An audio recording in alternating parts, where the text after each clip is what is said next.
Hello everyone, नमस्कार।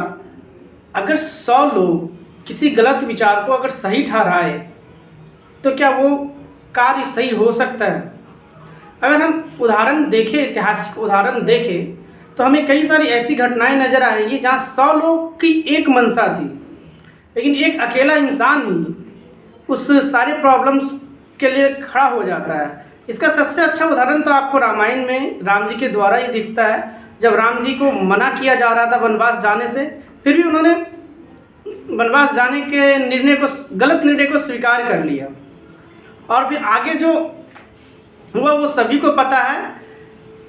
कुदरत का न्याय या ये कहा नियति का न्याय बहुत ही क्रूर होता है। भगवान राम के साथ जो हुआ वो हम सबके समक्ष है। चप्पल तो उनके पांव का चप्पल तक उतार लिया गया। नियति ने ऐसा खेल खेला कि उनके पांव का चप्पल भी उनके पास, वो खाली पांव ही पूरे 14 साल का वनवास काटा। ऐसी कई सारी बातें हैं जहाँ 100 लोगों की एक विचार होते हैं और उसका परिणाम हमेशा बुरा ही होता है। जिसमें से कि आप अगर सबसे पहले देखें कि आधी आबादी को अशिक्षित रखने का प्रयास करना, अतीत का जो भी वजह रहा हो, लेकिन एक इंसान को इंसान नहीं समझने का जो काम ये 100 लोग करते हैं उसे मैं कभी सही नहीं ठहरा सकता। लड़कियों को शिक्षा से दूर रखना, ये ज्ञानी लोग जो 100 लोग ज्ञानी लोग होते हैं, इन्होंने पूरी आधी की आधी आबादी को शिक्षा से दूर कर दिया, क्योंकि ये मान लिया गया कि लड़कियां पढ़ लिख करके परिवार का नाम रोशन नहीं करके परिवार के को बदनाम करने का काम करती है। सती प्रथा, पता ही था आज़ादी के पहले तक भारत में सती प्रथा का काफ़ी चलन था। अंग्रेज़ों और राजा राम मोहन राय की वजह से इस प्रथा पर रोक लगाई गई।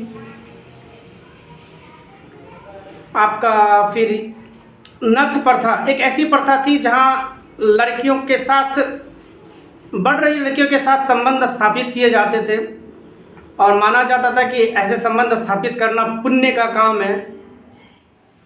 तो ये बड़ा अजीब प्रथा है। महामारी के समय कई सारी जगहों में, आज भी नेपाल में ऐसा है, गरीब तबके में ये प्रथा आज भी जारी है कि लड़कियों को घर से बाहर किसी अनजान जगह में विवश परिस्थिति में रहने के लिए मजबूर किया जाता है। ये 100 लोग कहते हैं। क्या मैं 100 लोगों की सारी बातों को सही मान लूँ? मेरे हिसाब से तो ये 100 लोगों की बातें मानना ही मेरे लिए दुश्वार होता जा रहा है, क्योंकि ये 100 लोगों की बात मानकर मुझे आज तक ऐसा नहीं लगा कोई महान इंसान बन पाए, किसी के कारनामे दुनिया को आज तक याद है। इसलिए 100 लोगों की बातों से हमेशा बचने का प्रयास करना चाहिए। स्तन कर, केरल में के राजा ने महिलाओं, नीची जाति के महिलाओं पे ये कर लगाया था, स्तन कर। पढ़ के ही अजीब लगा था। इस पर मैं क्या डिटेल दूं।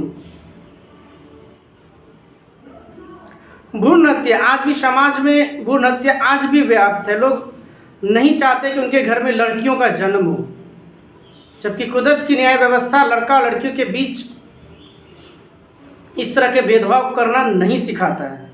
कुछ सोच के ही कुदरत ने लड़का और लड़कियों को बनाया है। इसके पीछे काफ़ी सारा विज्ञान छिपा है। नहीं तो एक नाक की जगह 2 नाक होता, एक आँख की जगह 2 आँख होते, 2 आँख की जगह 4 आँख होते। इस तरह बढ़ते चला जाता हमारा चेहरा। चेहरे की खूबसूरती की जगह हम बदसूरती के शिकार हो जाते हैं। दहेज, लड़के वाले दहेज नहीं मानते, लड़की वाले दहेज देने आते हैं।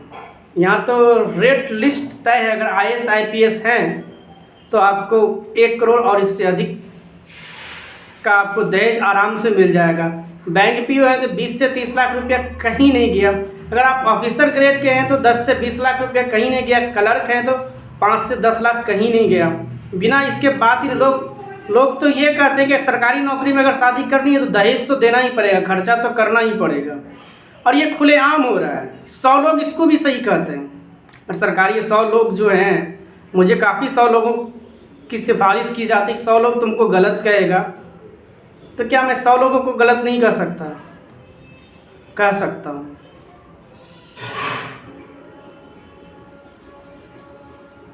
तो इस तरह 100 लोगों की बातें ख़त्म होती है। ज़िंदगी आपकी है, आपको क्या करना है आप खुद देखिए।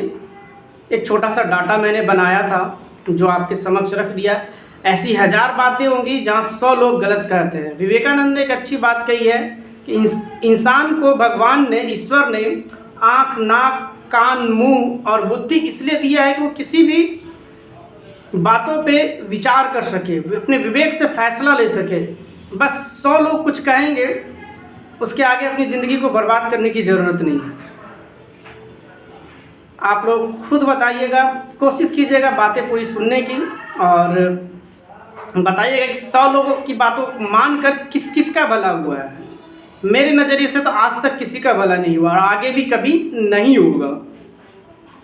बस अपने मन की सुनो और बुद्धि को भी अपने मन में लगाओ। जब ये दोनों चीज़ें मिल जाएगी ना, तब आपकी ज़िंदगी पूरा जिंदा दिली के साथ आगे बढ़ेगी। Thank you.